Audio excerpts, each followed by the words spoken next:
2026 북중미 월드컵 준결승 두 번째 경기인 잉글랜드 대 아르헨티나의 경기, 이 역사적인 경기가 애틀란타 스타디움에서 한국 시간 새벽 4시에 열렸습니다. 이미 프랑스 스페인의 준결승 경기가 전날 열렸고 프랑스가 스페인에게 무기력하게 0대2로 패배해버리면서 스페인이 먼저 결승에 선착한 상황.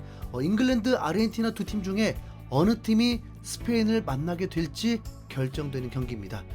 프랑스 스페인의 준결승 경기는 축구가 발로 공을 다루는 경기이고 퀄리티 있는 선수들이 공을 다루면 어떤 플레이가 되는 건지 진수를 보여줬는데, 과연 랭킹 4위 잉글랜드, 랭킹 1위 아르헨티나도 강팀다운 진수가 나올 수 있는 경기가 될 수 있을지 기대가 되었습니다. 잉글랜드, 아르헨티나는 라이벌이라기보다 월드컵 역사적으로 서로 관계가 좋지 않습니다. 1986년 멕시코 월드컵 8강 후반 6분에 마라도나가 잉글랜드 골키퍼 피터 쉴튼과 공중 경합을 벌이다가 왼손 주먹으로 공을 쳐넣었고 심판은 이를 헤딩골로 인해서 그대로 인정했습니다. 이른바 신의 손입니다.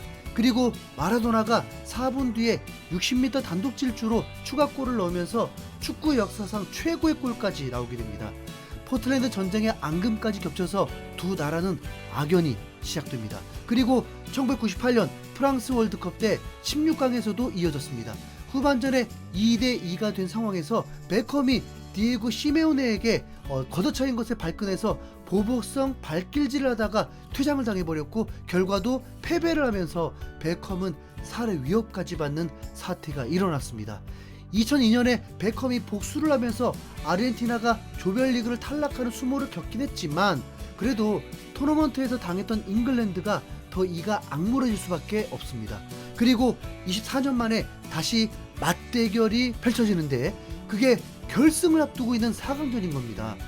60년 만에 결승 진출과 우승을 노리는 잉글랜드냐, 두 대회 연속 월드컵 결승과 메시를 위한 잔치로 끝나게 해주느냐, 초미의 관심을 받는 경기였습니다.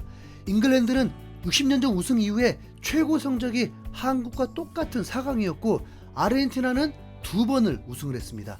잉글랜드는 L조에서 조 1위로 올라와서 32강에서는 콩고 민주공화국에게 2대1로 승리했고 16강에서는 개최국 멕시코를 상대로 3대2로 승리, 8강 노르웨이전에서도 벨링엄의 대활약으로 연장전에서 2대1 승리로 4강에 진출했고 아르헨티나는 제2조에서 3전 전승, 토너먼트 대진까지 너무 좋아서 순조롭게 잉글랜드를 상대할 줄 알았지만 카브베르데전에서 연장전 겨우 승리, 이집트전 월드컵 역사에 남을 3대2 대역전승, 8강전을 또 연장전 승리로 체력 고갈 상태로 4강에 올라오게 되었습니다. 잉글랜드는 프랑스와 맞먹는 2조 3천억에 이르는 몸값을 자랑하는 팀입니다. 하지만 아르헨티나가 왜 랭킹 1위겠습니까? 아르헨티나는 전사들이 모인 팀입니다. 메시라는 살아있는 신을 중심에 두고 그 신을 지키기 위해서 모두가 몸을 던지는 전투부대에 가깝습니다. 그게 토너먼트에서 다 일어난 결과입니다. 심지어 메시는 우리 그때 그 나이로 40살인데 전경기 풀타임 활약급입니다. 아르헨티나인들은 뭘 먹고 사는 거죠? 근성이 이 팀의 진짜 무기입니다. 잉글랜드는 이 비싼 선수들을 모아놓고도 실패할 수 있을까봐 자존심을 버리고 독일 출신 투엘 감독을 선임을 했습니다. 그리고 성공적인 성적이라고 볼 수 있습니다. 잉글랜드도 아르헨티나 못지않게 원팀이 되어 있습니다. 선수들의 네임밸류가 아니라 감독이 가장 좋아하는 선수들을 활용하면서 최상의 라인업을 만들어낼 수 있죠.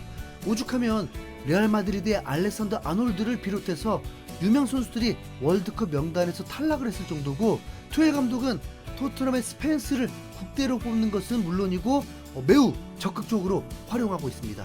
그리고 실제로 이 중요한 경기에서 스펜스는 선발 출전을 하게 되는 영광을 얻었습니다.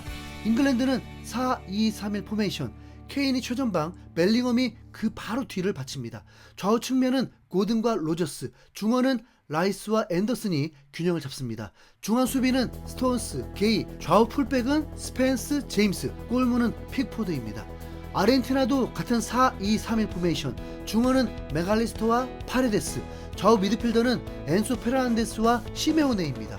중앙 수비는 리산드로 마르티네즈 그리고 로메로, 좌우 풀백은 타글리아피코, 몰리나, 골문은 에밀리아노 마르티네즈입니다.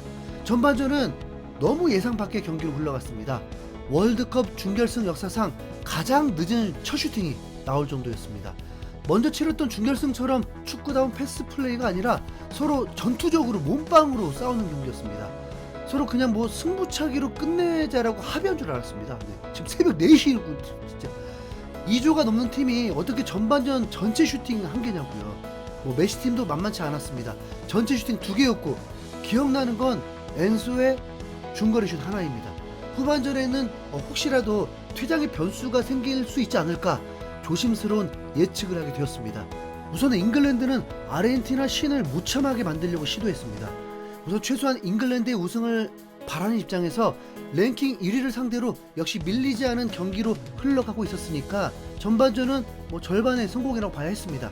그런데 후반전 아르헨티나는 전반전에도 골을 넣고 싶어 했는데 잘 통하지 않았습니다. 하지만 이 후반전 1분 만에 잉글랜드를 몰아붙이면서 실점 위기를 겪게 됩니다.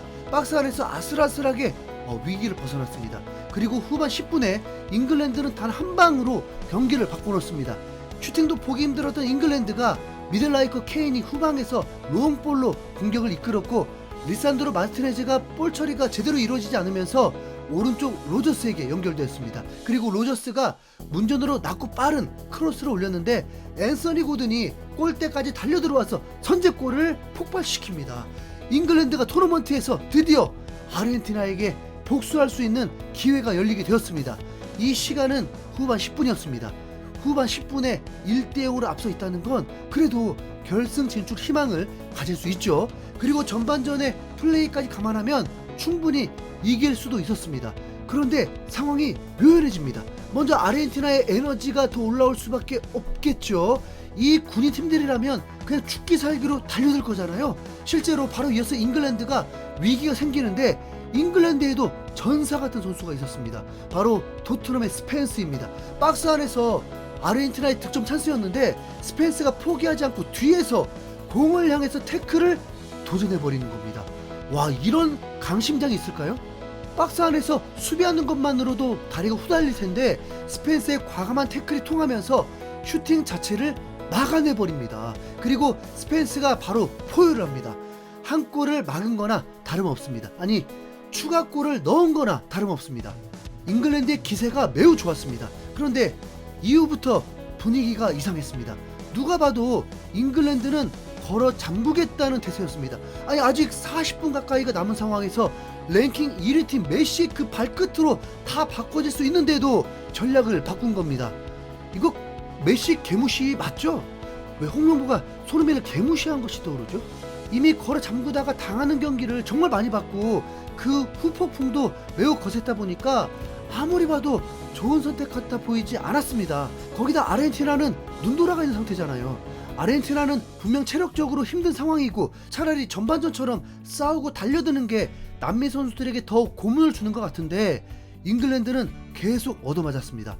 그런데도 하늘은 잉글랜드 편인 것 같았습니다. 말도 안 되는 골키퍼의 슈퍼 세이브가 계속 나오면서 날아오는 미사일들을 계속 선방을 했습니다. 3쿼터까지 마친 후에 잉글랜드가 그래도 작전 회의도 하니까 전략을 잘 세울 줄 알았는데 투엘 감독은 아마도 야 참고 라고 한 것 같습니다. 전혀 달라진 게 없었고 투입되는 선수들은 죄다 수비 강화였습니다. 30분에도 또 헤딩슛 날아오면서 그걸 픽포드가 막아냈습니다. 그런데 더 이상 잉글랜드가 버티질 못합니다.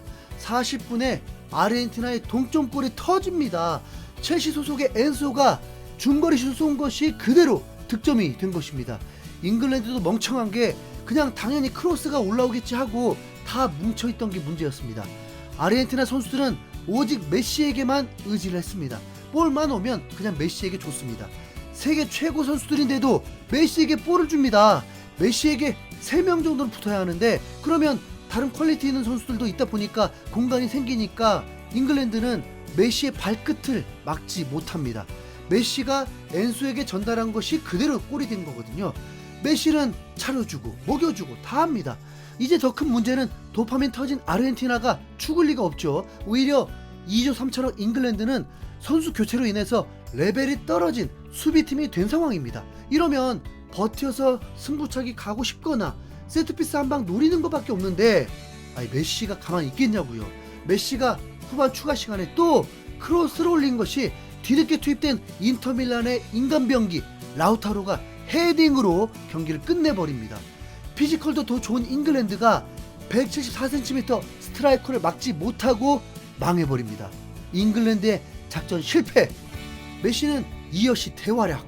경기도 종료가 되면서 복수는커녕 아마도 투엘 감독 다시는 잉글랜드에 돌아올 수 없을 것 같습니다. 너무 어리석었던 40분 잠그기 실패로 이제 이렇게 됐으니까 메시가 마지막을 장식을 해야겠죠. 아르헨티나 우승 파이팅. 이상 흰수염 고래였습니다. 감사합니다.